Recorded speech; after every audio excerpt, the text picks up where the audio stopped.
सुल्तानपुर नाम के छोटे से गांव में हर साल ठंड पड़ती थी, लेकिन इस बार ठंड कुछ अलग ही स्तर पर थी। जनवरी का महीना अभी शुरू ही हुआ था और ऐसा लग रहा था सर्दी अपनी चरम सीमा पर पहुंच गई हो। गांव के छोटे छोटे घरों की छतें सुबह ओस की जगह सफेद बर्फ की परत से ढकी होती। पेड़ों की शाखाएं मानो ठंड से सिकुड़ गई थीं। सूरज भी ऐसा लगता था जैसे बादलों की मोटी चादर ओढ़े सो गया हो।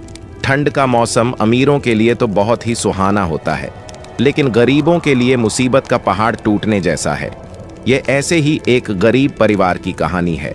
सूरज के परिवार पर ठंड का मौसम कहर बनकर टूटता है। लगता है इस बार ठंड कुछ ज्यादा ही बढ़ गई है। सच में ऐसी ठंड तो पहले कभी नहीं देखी। बाहर जाने का तो मन ही नहीं करता। ठंडी हवा बदन को चीरती हुई निकलती है। हाँ कविता, और देखो सूरज भी जैसे मानो लुका छुपी खेल रहा है। दिन भर कोहरा छाया रहता है। लगता है कि ठंड और बढ़ती चली जाएगी। सच में इस बार ठंड ने तो सबकी हालत खराब कर दी है।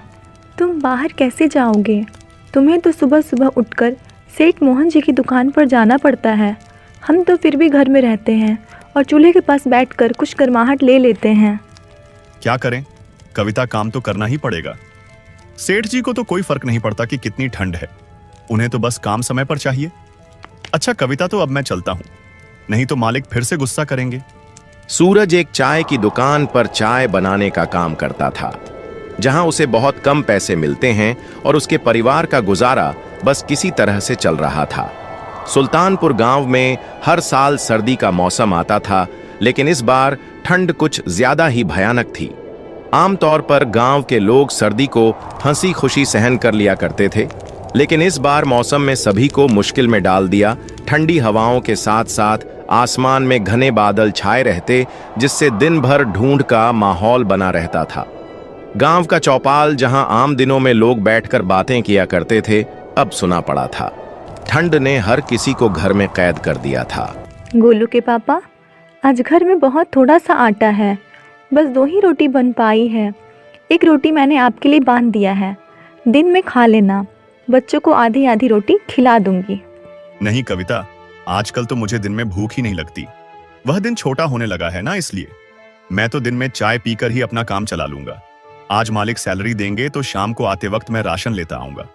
तुम दोनों रोटी बच्चों को खिला देना।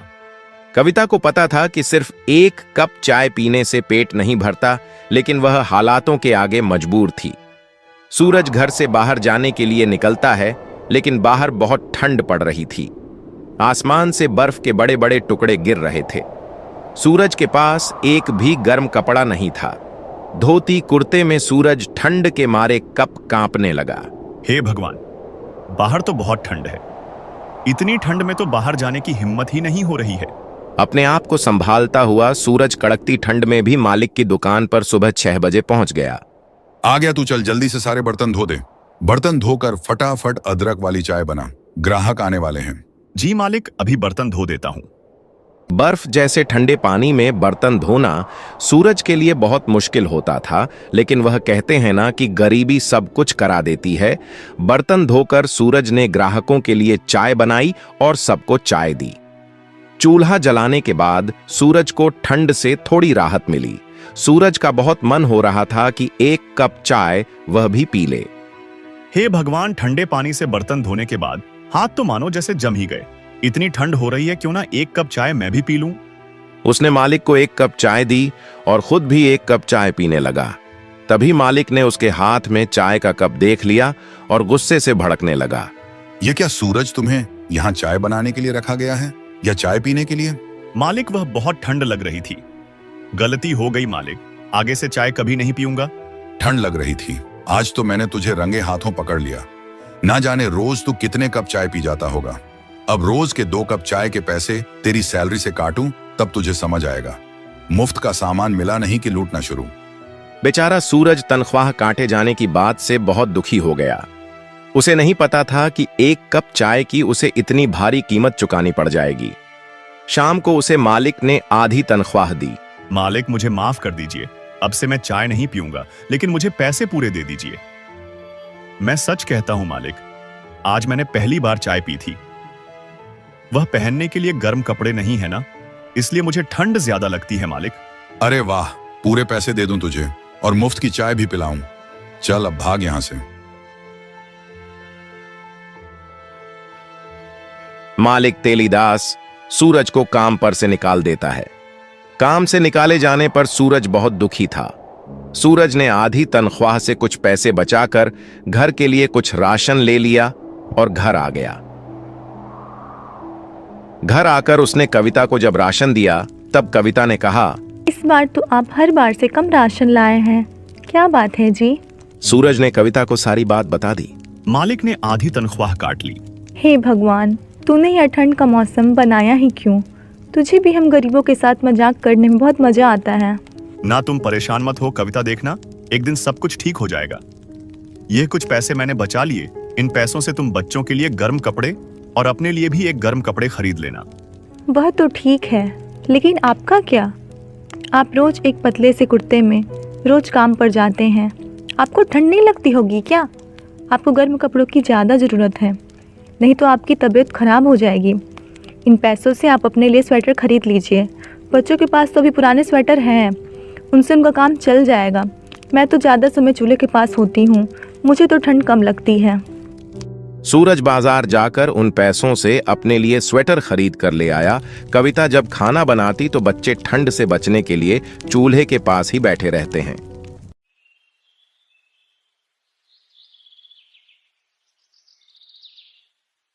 मैं बाहर जा रहा हूं, देखता हूं अगर कोई काम मिल जाए। खाली बैठने से कुछ नहीं होगा।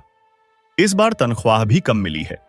जी ठीक है, ध्यान से जाइएगा और रात होने से पहले घर आ जाना। रात में ठंड बहुत बढ़ जाती है। सूरज बाहर निकल जाता है। बाहर ठंडी ठंडी हवाएं चल रही थीं। सूरज काम की तलाश में आगे बढ़ा जा रहा था। भैया, आपके पास अगर मेरे लायक कुछ काम हो तो दे दीजिए, मैं कोई भी काम कर लूंगा। ठंड में तो वैसे भी मेरा काम बिल्कुल ठप पड़ गया है। मेरा खुद का खर्चा नहीं निकल पाता, उसमें मैं तुम्हें कहां से तनख्वाह दूंगा? भाई, मेरे पास तो तुम्हारे लिए कोई काम नहीं है। सूरज काफी जगह काम ढूंढता है मगर उसे कहीं काम नहीं मिलता। हे भगवान, अगर काम नहीं मिला तो गुजारा कैसे होगा? ज्यादा पैसे भी नहीं बचे हैं और राशन भी इतना ही बचा है कि 10 दिन का मुश्किल से गुजारा हो पाएगा। सूरज ये सब सोच ही रहा था कि तभी वहां पर एक बूढ़ी अम्मा आती है।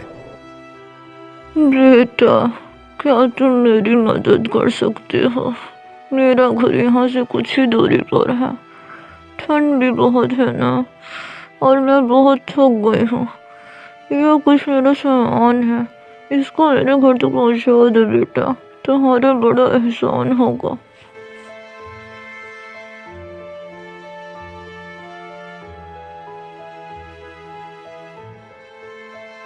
ये लो अम्मा, आ गया तुम्हारा घर। अम्मा, तुम यहाँ अकेली रहती हो? यहाँ तुम्हारे साथ और कोई नहीं रहता? हाँ बेटा, मैं यहाँ अकेले ही रहती हूँ। मेरे परिवार में और कोई नहीं है, बस यह एक मेरी संतोषी है।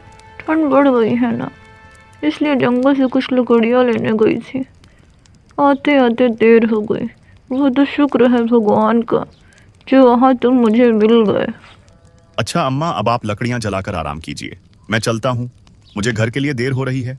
ठीक है बेटा, लेकिन मैं चाहती हूँ कि तुम मेरी संतोषी को भी अपने घर साथ ले जाओ।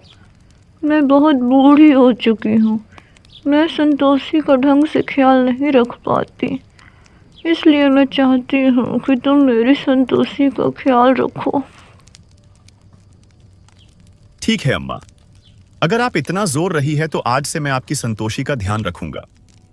बेटा, इसे चारा सही से खिलाना, तभी ये तुम्हें बहुत सारा दूध देगी। ठीक है अम्मा, जैसा आप कहो, मैं आपकी संतोषी का बहुत अच्छे से ख्याल रखूंगा। इतना कहकर सूरज संतोषी को लेकर घर आ जाता है। जब कविता ने सूरज को गाय के साथ देखा तो वह बोली, अरे, यह किसकी गाय ले आए आप? सूरज कविता को सारी बात बता देता है। बस इस तरह अम्मा ने इस संतोषी को मुझे दे दिया और कहा, उसका बहुत ध्यान रखना। अब हम इसका बहुत ध्यान रखेंगे, बिल्कुल अपने बच्चों की तरह। कविता, रात तो होने वाली है, मैं सोच रहा हूं कि संतोषी के लिए कुछ हरी हरी घास ले आऊं। रात में अगर संतोषी को भूख लगी तो हमारे पास उसे खिलाने के लिए कुछ भी नहीं है। जी हाँ, आप जल्दी से संतोषी के लिए कुछ खाने के लिए ले आइए। सूरज जंगल की ओर निकल जाता है और संतोषी के लिए ढेर सारा चारा लेकर घर पहुंचता है और संतोषी को खिला देता है। कुछ देर बाद संतोषी ढेर सारा दूध देती है। देखो, कविता, संतोषी ने तो बहुत सारा दूध दिया है। इतना सारा दूध तो हम पी ही नहीं पाएंगे। लाइए, सबसे पहले मैं कुछ दूध की चाय बना देती हूँ। आज पूरा परिवार एक साथ बैठकर चाय पिएगा। आज हम सब एक गिलास गर्म दूध पीकर के सो जाएंगे, क्योंकि खाने के लिए अभी हमारे पास बिल्कुल राशन नहीं बचा है। इस तरह सूरज का परिवार उस दिन संतोषी के दूध से अपना पेट भर लेता है और सो जाता है।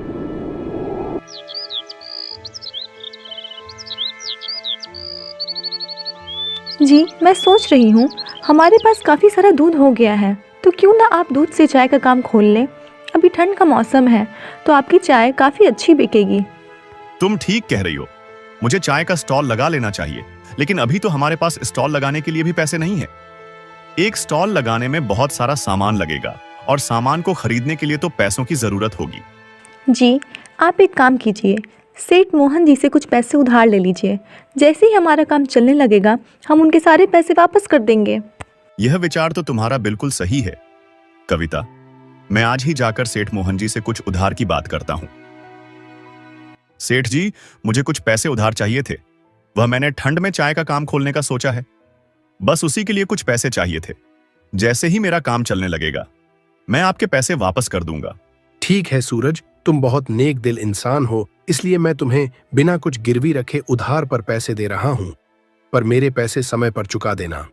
जी सेठ जी, मैं आपके सारे पैसे बिल्कुल समय पर चुका दूंगा। आप मुझ पर विश्वास रखिए, मैं आपका विश्वास नहीं तोड़ूंगा। सेठ मोहन सूरज को पैसे दे देता है। पैसे लेकर सूरज एक चाय के स्टॉल खोल लेता है। संतोषी के दूध से चाय बहुत ही स्वादिष्ट बनी थी।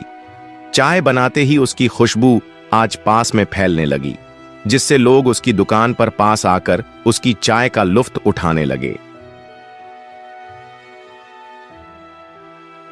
अरे वाह भैया, तुम चाय तो बड़ी ही कड़क बनाते हो। सच में भाई, मजा आ गया। इसे पीकर अब तो मैं चाय पीने रोज तेरे ही पास आऊंगा। तूने तो भाई मेरा दिल जीत लिया। इस तरह उसका चाय का व्यापार काफी अच्छा चलने लगा था। लेकिन उसी से कुछ दूरी पर से तेलीदास की भी चाय की दुकान थी। तेलीदास को जैसे ही पता चलता है कि सूरज ने भी अपना चाय का स्टॉल खोल लिया है, वह मन ही मन सूरज से जलने लगा। अब सूरज की चाय की बिक्री काफी अच्छी होने लगी। सूरज की चाय में इतना स्वाद होता था कि अब तेलीदासकी के ग्राहक भी सूरज के स्टॉल पर आकर चाय का मजा उठाते थे, जिससे तेलीदास की कमाई कम होने लगी। ये तो बहुत ही चालाक है। इसको मैं काम पर से क्या निकाला, ये तो मुझे ही टक्कर देने को खड़ा हो गया। लगता है इसको सबक सिखाना ही पड़ेगा। तेलीदास मन ही मन सूरज से और जलने लगा था और अब वह उसका स्टॉल वहां से हटाने का उपाय सोचने लगा था। तेलीदास लोकल गुंडों को जानता था। उसने उन गुंडों को सूरज को परेशान करने के पैसे दिए। सारे गुंडे शाम को सूरज के स्टॉल के पास आए। क्या बात है साहब, चाय पीनी है? क्या चाय नहीं पीनी है? पैसा चाहिए, पैसा दे। यहां पर किससे पूछकर तूने ये स्टॉल लगाया? अब इस जगह के पैसे दे चल। अब जल्दी से पैसे निकाल, वरना यहां पर तुझे हम चाय का स्टॉल नहीं लगाने देंगे। पर साहब, मेरे पास तो पैसे नहीं हैं। अगर पैसे नहीं है तो कल से तेरी स्टॉल यहां नहीं लगनी चाहिए, वरना तेरे लिए अच्छा नहीं होगा। पर साहब, मैं बहुत मजबूर हूं और गरीब भी। अब मैं इतनी ठंड में और कहां स्टॉल लगाऊंगा? मेरे पास दुकान किराए पर लेने तक की पैसे भी नहीं है। ये सब बहानेबाजी हमारे साथ नहीं चलेगी। कल से तेरा स्टॉल यहां नहीं दिखना चाहिए। वह गुंडे सूरज को धमकाकर वहां से चले जाते।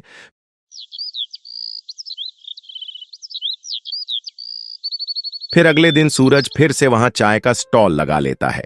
सूरज का ठेला फिर से वहीं देख तेलीदास को बहुत गुस्सा आता है और उन गुंडों से कहता है, मैंने तुम्हें किस बात के पैसे दिए थे? सूरज का स्टॉल यहाँ से हटा क्यों नहीं? अरे भाई, हमने तो कल उसको खूब धमकाया था, पर लगता है हमारी धमकी का उस पर कोई असर नहीं हुआ। अरे सिर्फ धमकी से कुछ नहीं होगा। जब तक उसे 2-4 डंडे नहीं पड़ेंगे, तब तक बात उसके दिमाग में नहीं घुसेगी। ठीक है भाई, अब आप देखते जाइए हम किस तरह उसका स्टॉल बंद करवाते हैं। हे प्रभु, रक्षा करना, उन गुंडों की नजर से मुझे बचा लेना प्रभु। वह गुंडे फिर सूरज के पास आते हैं। अरे तूने अभी तक चाय के स्टॉल क्यों नहीं बंद किया? लगता है तू ऐसे नहीं मानेगा। सूरज उस समय चाय बना रहा था। चाय की खुशबू जब गुंडों की नाक के पास से गुजरती है। चाय की खुशबू तो बहुत अच्छी आ रही है। चल पहले हम सबके लिए 1 कप चाय लगा। गुंडे जैसे ही सूरज की चाय पीते हैं। अरे वाह, तू चाय तो बड़ी कड़क बनाता है। सच में बड़ी ही स्वादिष्ट चाय है। तू चिंता मत कर चाय वाले, अब तुझे हमारे होते हुए यहां से कोई नहीं हटाएगा। वह गुंडे डंडा लेकर वापस तेलीदास के पास पहुंच जाते हैं और उसकी ही पिटाई कर देते हैं। यह ले अपने पैसे और आगे से उस ठेले वाले को परेशान किया तो हमसे बुरा कोई नहीं होगा। गुंडे उल्टा तेलीदास को ही धमकी देकर वहां से चले जाते हैं। गुंडों की धमकी से डरकर तेलीदास ने अब सूरज को परेशान करना बंद कर दिया। सूरज अब आराम से चाय की स्टॉल लगाता है और कड़कती ठंड में लोगों को गर्मा गर्म चाय पिलाता है। यह कहानी बलदेवपुर गांव की है, जहां सर्दियों का मौसम अपने चरम पर था। चारों ओर घना कोहरा छाया हुआ था और ठंडी हवा के झोंके शरीर को कपा देने वाले थे। गांव के चौपाल पर कुछ बुजुर्ग और नौजवान अलाव के पास बैठे थे।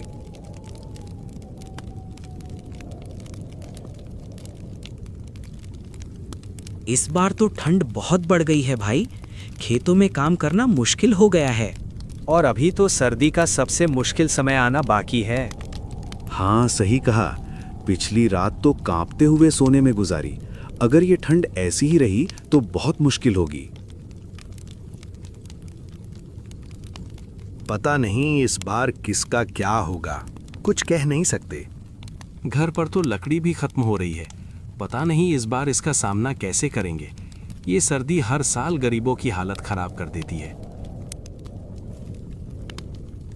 इसी गांव में आलोक का एक छोटा सा परिवार रहता था, जिसमें उसकी बूढ़ी माँ प्रभा देवी और उसकी पत्नी मीना थी। यह ठंड अब सही नहीं जा रही, शरीर में तो जैसे बर्फ जम रही है। क्या होगा अगर यह और बढ़ गई तो? हाँ मीना, हर साल ऐसी सर्दी नहीं होती थी। इस बार तो जैसे ठंड का कहर है, लकड़ी भी खत्म हो रही है। ठंड का ऐसा असर पहली बार देख रही हूँ। न जाने ये कब खत्म होगी। हम कितने दिन और इस ठंड को झेल पाएंगे? आप सही कह रही है माँ, इस बार तो हड्डियाँ तक टूटने लगी हैं। रात को सोना भी मुश्किल हो गया है। लगता है अब तो यह ठंड हमें ले ही डूबेगी। मीना, बाहर काम करना भी मुश्किल हो रहा है। जब सर्दी होती है तो कोई भी खेत में काम करने नहीं आता। घने कोहरे और ठंडी हवाओं के बीच आलोक नंगे हाथों से काम कर रहा था।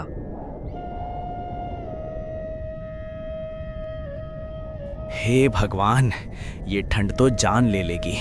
हाथ जैसे जड़ हो गए हैं, लेकिन घर चलाने के लिए काम करना ही पड़ेगा। कौन सुनेगा हमारी मजबूरी? तभी जमींदार विक्रम खेत में आते हैं। अरे ये क्या आलस हो रहा है? हाथ रोके क्यों खड़ा है? इतनी धीमी रफ्तार से काम करेगा तो तुझे क्यों रखूं यहाँ?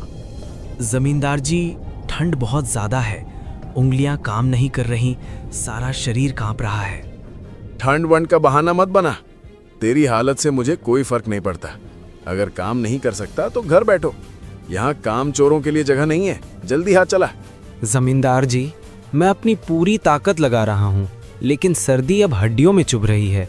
थोड़ा समय दे दीजिए, हाथ गर्म कर लूं।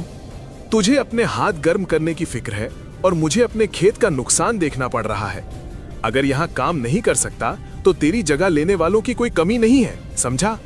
आलोक सिर झुकाकर चुपचाप फिर से काम में लग जाता है। काम खत्म करके थका हारा आलोक घर की ओर चल देता है।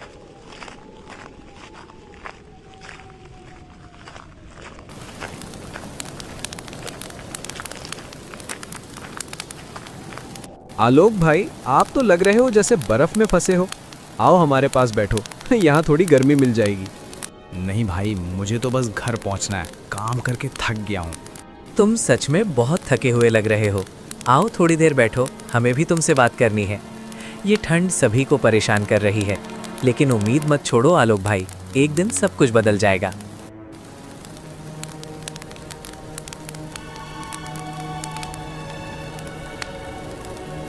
ठीक है दोस्तों, मुझे अब घर लौटना चाहिए। तुम्हारे साथ बैठकर अच्छा लगा।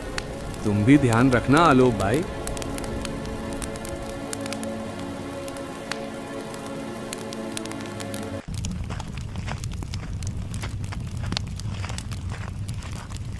अरे आलोक, तुम आ गए। देखो माँ की तबीयत कुछ ठीक नहीं लग रही। ठंड के कारण उनका शरीर कांप रहा है। क्या हुआ माँ को? सुबह तक तो ठीक थी। कुछ नहीं बेटा, ये ठंड मेरी बूढ़ी हड्डियों को अब सहन नहीं होती। लेकिन चिंता मत करो, मैं ठीक हो जाऊंगी। ठीक कैसे होंगी माँ?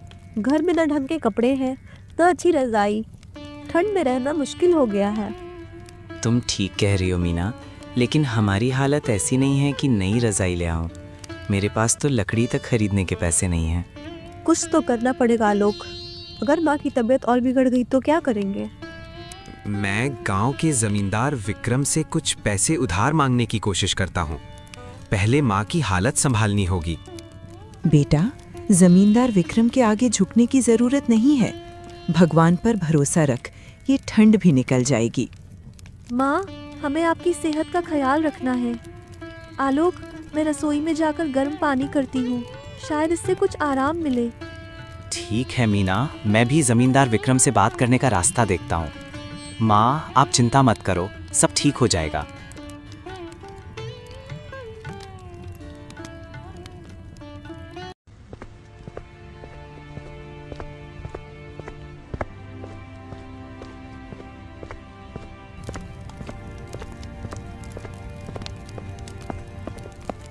अरे आलोक, इस समय क्या बात है? कोई काम है क्या? बोलो। जमींदार जी, मेरी माँ की सेहत बहुत ख़राब है। सर्दी के कारण उनकी हालत बिगड़ गई है। मेरे पास दवाई लेने के पैसे नहीं हैं। मैं आपसे उधार मांगने आया हूँ। आलोक, तुम जानते हो कि मैं बिना गिरवी रखे उधार नहीं देता। तुम्हारे पास गिरवी रखने के लिए क्या है? तुम्हारा तो कोई खेत भी नहीं है। जमींदार जी, मेरे पास खेत तो नहीं है, लेकिन मेरा एक छोटा सा घर है। मैं वही गिरवी रखने को तैयार हूँ। बस माँ की जान बचाने के लिए थोड़े पैसे चाहिए। तो तुम अपना घर गिरवी रखना चाहते हो? जान लो, अगर समय पर पैसे नहीं लौटाए तो तुम्हारा घर मेरे नाम हो जाएगा और तब तुम्हारे पास रहने के लिए भी जगह नहीं बचेगी। मुझे कोई और रास्ता नहीं दिख रहा। आप जो भी शर्त रखें मैं मानने को तैयार हूँ। बस मेरी माँ के लिए ये पैसे दे दीजिए। ठीक है आलोक, तुम्हारा घर अब मेरे पास गिरवी है। मैं तुम्हें पैसे दे रहा हूँ, लेकिन याद रखना, ब्याज भी जोड़कर लौटाना होगा।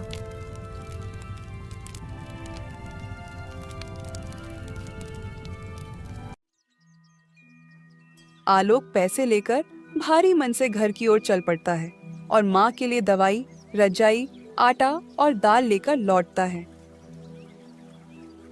आलोक, क्या हुआ? इतनी देर लगा दी?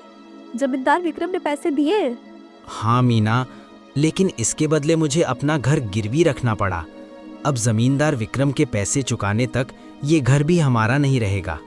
क्या? घर गिरवी रख दिया आलोक? यह तो बहुत बड़ा खतरा है। अगर पैसे नहीं चुकाए तो हम कहाँ जाएंगे? मीना, मैं जानता हूँ, लेकिन माँ की जान बचाने के लिए मुझे ये करना पड़ा। मैं दिन रात मेहनत करूँगा और ये कर्ज उतार दूंगा।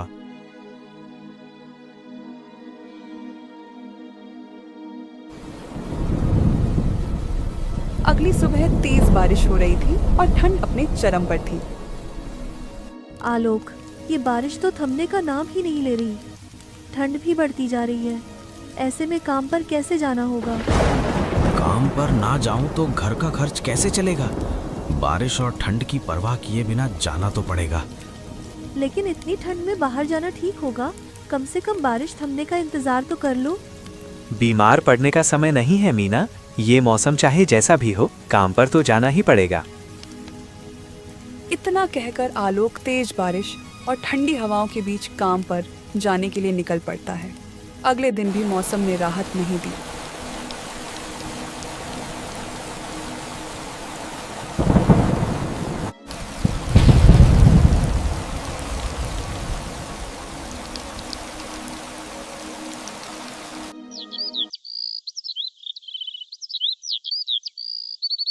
भाभी, जल्दी से खेत पर चलो।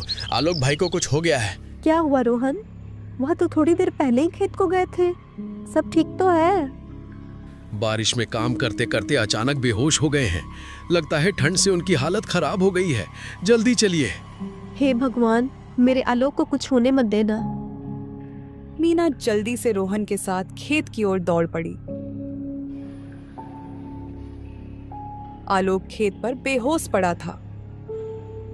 आलोक, आंखें खोलो आलोक, मैं यहाँ हूँ, देखो मैं आ गई, आंखें खोलो आलोक।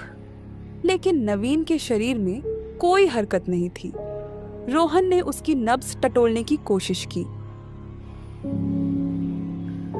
भाभी, ये अब नहीं रहे। नहीं, यह झूठ है। आलोक, उठो, तुम मुझे छोड़कर नहीं जा सकते आलोक। तुमने वादा किया था कि हमारे परिवार को संभालोगे, तुम हमें इस तरह से छोड़ के नहीं जा सकते। आलोक, उठो आलोक, उठो।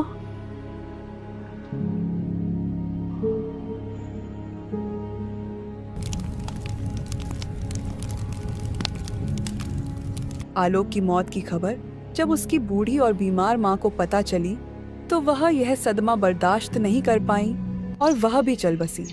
मीना के लिए यह क्षण असहनीय था। एक ही दिन में उसने अपने जीवन के 2 सबसे बड़े सहारे खो दिए थे। मीना अकेले रसोई में बैठी थी। माँ और आलोक की यादें उसके मन में घूम रही थीं। आलोक, तुमने क्यों छोड़ दिया मुझे आलोक, इस हालत पे? और माँ, तुम भी चली गई। अब यह घर सूना हो गया है। मैं किससे बात करूं, किसके सहारे जीऊं, कैसे रहूं? मीना, अरे ओ मीना, बाहर निकलो, मुझे जरूरी बात करनी है। मीना घबराते हुए बाहर निकलती है। जमींदार विक्रम, आप यहाँ कैसे? मैं वो पैसे लेने आया हूँ जो तुम्हारे पति आलोक ने मुझसे 5000 उधार लिए थे, और तुम जानती हो इस घर को उसने गिरवी रखा था। जमींदार विक्रम, अभी मेरे पास कुछ नहीं है। आलोक के जाने के बाद मैं खुद मुश्किल से गुजारा कर रही हूँ, थोड़ा वक्त दे दीजिए। वक्त? मैं किसी को वक्त नहीं देता। अगर पैसे नहीं दे सकती तो ये घर और जमीन मेरा है। अगले महीने तक इसे खाली कर दो। जमींदार विक्रम, कृपा कीजिए। यह घर मेरे पति की आखिरी निशानी है। इसे मत छीनिए। मुझसे हमदर्दी की उम्मीद मत करो। मैं सिर्फ अपना हक लेने आया हूँ। 1 महीने का वक्त दे रहा हूँ। उसके बाद अगर पैसे नहीं दिए तो ये घर मेरा होगा, तैयार रहना।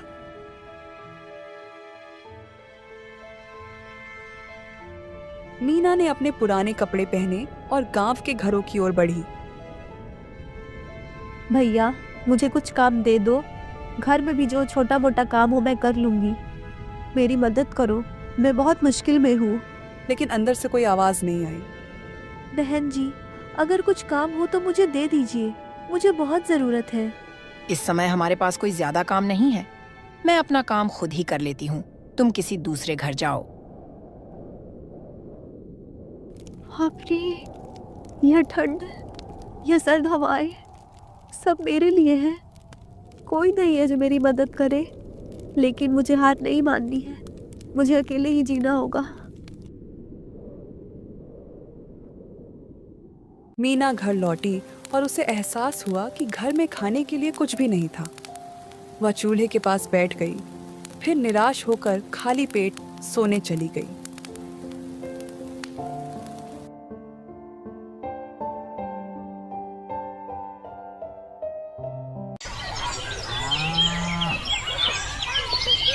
अगली सुबह वह चूल्हे की ओर बढ़ी, लेकिन वहां सिर्फ राख का ढेर पड़ा था। आलोक, अगर तुम यहाँ होते तो शायद यह सब सहना न पड़ता, लेकिन अब तो यह लड़ाई मुझे अकेली ही लड़नी है। अगर लकड़ी ना मिली तो चूल्हा कैसे जलेगा? और भूख, यह भूख तो जीने नहीं देगी। उसके पास गर्म कपड़ों का नामो निशान नहीं था, सिर्फ वही पुरानी फटी हुई साड़ी जो ठंड से उसे बचाने में नाकाम थी। पर पेट की भूख और चूल्हा जलाने की मजबूरी ने उसे लकड़ी लेने जाने के लिए मजबूर कर दिया। वह कांपते हुए जंगल की ओर चल पड़ी।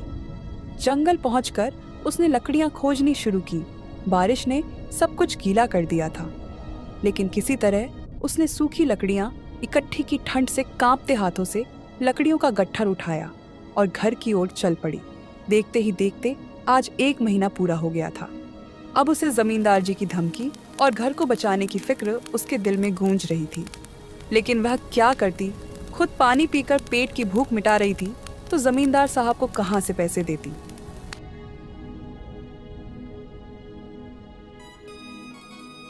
भाई, क्या तुम्हारे यहाँ कुछ काम मिल सकता है? मुझे पैसों की सख्त जरूरत है। मीना बहन, हमारे खेतों में भी अभी ज्यादा काम नहीं है, लेकिन अगर कुछ हुआ तो तुम्हें जरूर बुलाऊंगा। मीना ने सिर हिलाया और चुपचाप वापस घर की ओर चल पड़ी। रास्ते में उसे जमींदार की बात फिर से याद आने लगी। 1 महीने का वक्त दे रहा हूं, अगर पैसे नहीं दिए तो ये घर मेरा होगा, तैयार रहना।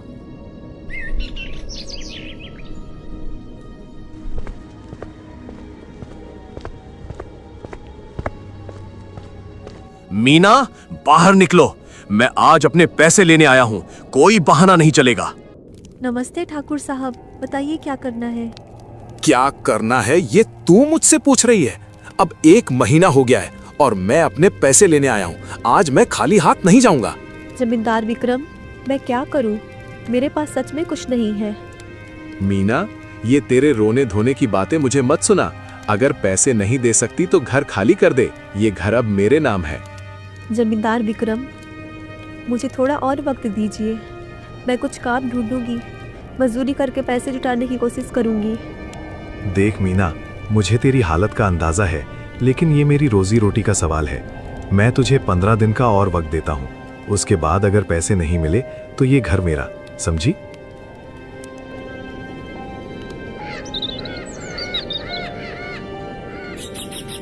जमींदार विक्रम फिर आएगा और मेरा घर छीन लेगा। अगर मैं जंगल से लकड़ियाँ इकट्ठा करूं और गांव वालों को बेचूं तो शायद पैसे जुटा लूं। वह जंगल की ओर चल देती है। बीच रास्ते में फिर बारिश शुरू हो जाती है। बारिश और ठंड से डरकर घर में बैठने से कुछ नहीं होगा। अगर आलोक जिंदा होता तो वो भी यही करता। अब मुझे अपने लिए लड़ना होगा। जंगल पहुंचकर उसने लकड़ियां खोजनी शुरू की। बारिश ने सब कुछ गीला कर दिया था।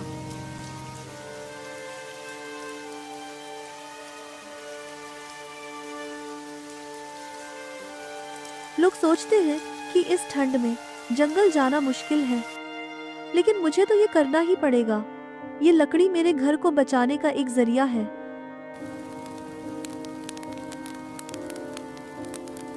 अरे मीना, इस सर्दी और बारिश में तुम जंगल कैसे चली गई? लकड़ियां तो कोई नहीं ला रहा इन दिनों। भैया, सर्दी और बारिश से डरकर पेट नहीं भरा जा सकता। अगर आप लोगों को लकड़ी चाहिए तो मैं हर दिन जंगल से लाकर बेचूंगी। हम तुम्हें कीमत देंगे।